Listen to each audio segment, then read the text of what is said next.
Hi everyone, I wanted to go ahead and supplement your instruction with a couple more examples for section 3.1, solving systems of equations by graphing. If you don't already have your textbook and maybe some scratch paper or a notebook in front of you, I would suggest going ahead and pausing the video and grabbing all of that for yourself. I'm going to go ahead and start on page 203 of your textbook, and I am going to work with example number 24. So number 24 contains the system 3x minus y is equal to negative 3, and then the other piece of it is going to be y is equal to negative 2x minus 7. So a system of equations is very similar to the systems in your body. So your nervous system, your cardiovascular system, respiratory system, all of those. If one of those systems were to shut down, your body as a whole would also fail to function appropriately. So in other words, all of the systems in your body, in order to keep you running, everything has to be in sync and on the same page. In other words, they have to be all on point, per se. And that's very similar to a system of linear equations. You need to find the point, or more specifically, the coordinate point, that both of these equations share in common, so that if you were to plug that into the system, you would get true statements from both situations. So in this situation, in particular, notice that one of your equations is written in the standard form, ax plus by is equal to c, and your other system is written in the slope-intercept form, or the y equals mx plus b format. So what I want you to know here is that one of the methods that I'm going to go ahead and do is I'm going to go ahead and take the first equation in the system, and I'm going to rewrite it in slope-intercept form in this case. So as I'm going through, I would subtract 3x from both sides to start getting y by itself. And as you can see, I'm already almost there. But now what I need to do is I need to divide both sides by negative 1 in order to get y completely by itself. Now note on the right hand side I am dividing each term, in other words the negative 3x and the negative 3, by the negative 1. This is very similar to when we use the distributive property for multiplication. If you multiply an expression, each term in the expression needs to be multiplied by that same number. It is the exact same rationale that you use when you are dividing an expression. Each term in the expression has to be divided by that same value. So in this case, this will become y is equal to a positive 3x plus 3. So our new system in here will be y is equal to 3x plus 3. And then we don't have to do any work on the second equation because it is already in the slope-intercept form. So now, if we go ahead and, with as steady a hand as we possibly can, draw in our x and our y axis to get our coordinate plane.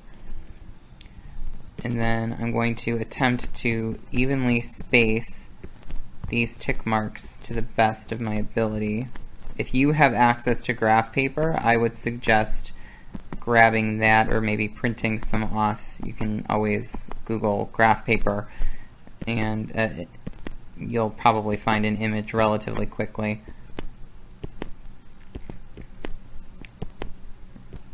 Alright, I'm almost done. Feel free to go get a drink of water or a snack or hit the bathroom while I continue to do this. Or fast forward. Okay. So that's roughly about even. So my first line for my system, I'm going to go ahead and graph it in that purple. So it does have a y-intercept of positive 3, so I'm going to go ahead and plot that point there on the y-axis. And notice here the slope is actually a 3 over 1. So the reason why I wrote that in is so that I can clearly identify what my rise is and what my run is. So in this case, I would rise up 3 and to the right 1. I could also go in reverse and go down 3 units to the left 1. So because we are graphing, I'm going to do my best here to actually include as many points as I can. or a fair amount, so that I can sketch this relatively nicely. Okay. So my second equation is going to be starting at -7. And now my slope is going to be -2/1. So this is going to be a little bit different, right? I could go down 2 and to the right 1. That would be one way to go. Or, remember, I can go up 2 to the left 1. So again, up 2 to the left 1, up 2 to the left 1, and so on. In this case, our solution is actually staring at us right now. Our solution, like I said, remember that idea of being on point?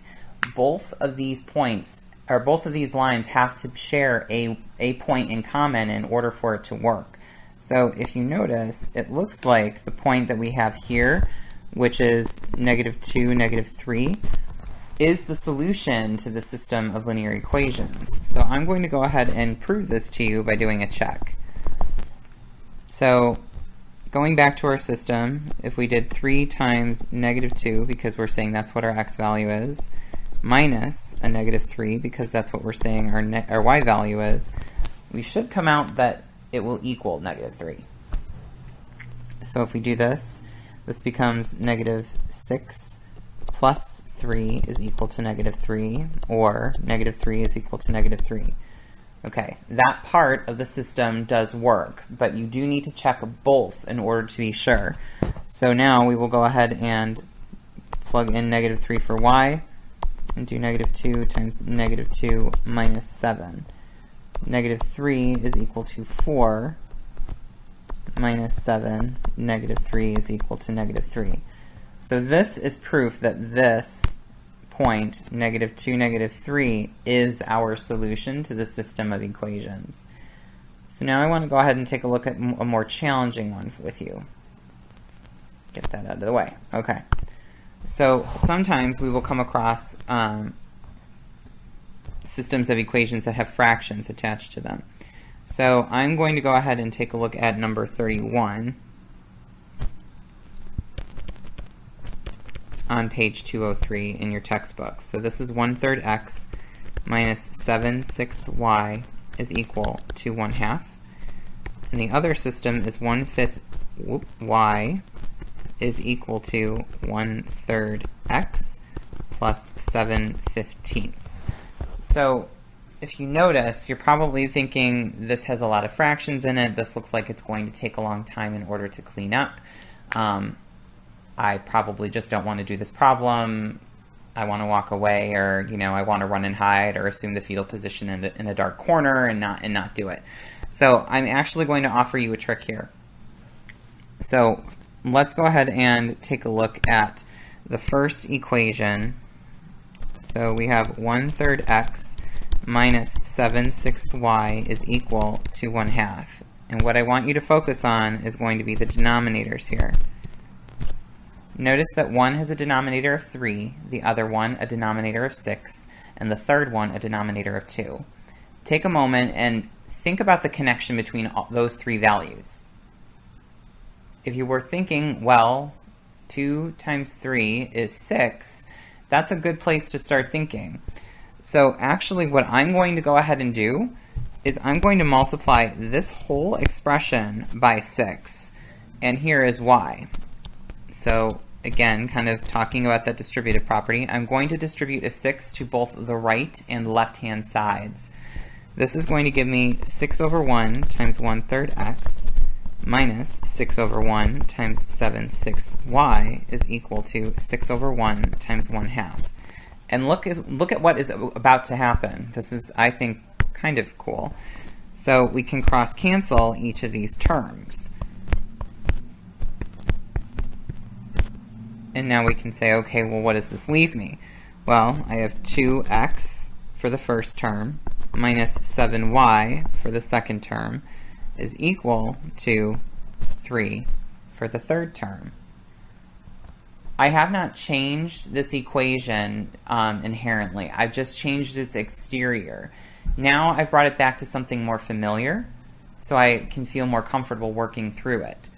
So let's go ahead and try the next one. So this is 1/5 y is equal to 1/3 x plus 7/15. And I'm going to say, okay, if I take a look at the 5, the 3, and the 15, I see something in common here. 5 times 3 is 15, so I'm going to go ahead and multiply each of these terms on the right and left-hand sides by 15.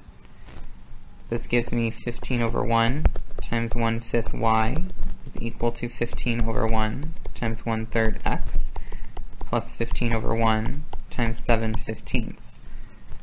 These will cross-reduce, so boom, boom, and boom. This leaves me with 3y is equal to 5x plus 7. Okay, so we can do a little bit more work. But we can take that. Let's go ahead and actually, I'm going to, instead of putting them both into slope-intercept form, I'm going to go ahead and use the table method here. So for my first group, working with this guy, I'm going to go ahead and let's see, pick some random points here. So let's work with -2, -1, 0, 1, and 2, kind of my standard standbys here. So if we were to go ahead and work with these, we would need to figure out what y would be equal to. So go ahead and pause the video and see if you can fill out the table to see if you can get some good points here. And bear in mind, you don't necessarily have to use all 5 points like I have here, but since this is an example, I'm kind of overdoing it on purpose. So in this case, if I put in -2,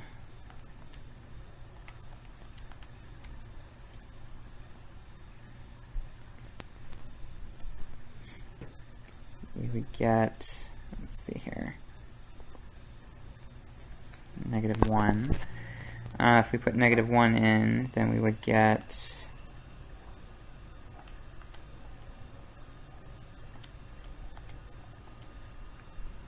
this one is not the best point to work with, but this is -7.14 if I round. If I plug 0 in, again, let's see if we get something decent or nice. And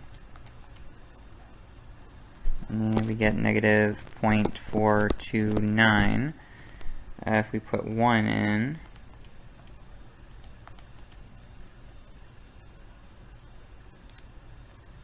we get -0.143, and then if we do 2, we get 0.143. So bear in mind that this is why I would say graphing is not always the best of the methods to use when solving a system, but let's keep going. Okay. So again, I'm just going to pick these. I'm just picking them for the heck of picking them. Maybe you'll see a better way or a more efficient way. So if I go ahead and put -2 in for x, meaning for this equation that I've circled,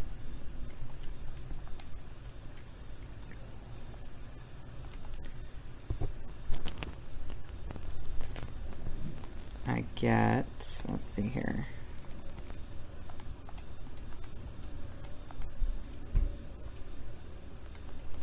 I get -1, and maybe you already see it, but I'm going to keep going. 5 times -1 plus 7 divided by 3 will tell me that y is equal to 0.6 repeating. If I plug 0 in for x, I get 2.3 repeating. If I put 1 in for x, I do get 3. And then if I get, if I plug 2 in for x, I get 5.6 repeating. So again, let me kind of stress to you that graphing is not always the best way to approach a system of equations, because sometimes your answers don't come out nice and neat, as you can see at least from the calculations on the table. But if you do notice, even before we actually graph this, our system here has a point at -2, -1, as does the second system. This is the point that they have in common, and this is the solution. So in this case, we didn't even have to finish graphing in order to find it. We found it on accident. So in this case, again, if you were to plug those back into the original, we could check this, and you would see that you would get true statements here. All right, so hopefully this has helped. If you do have any questions, please let me know.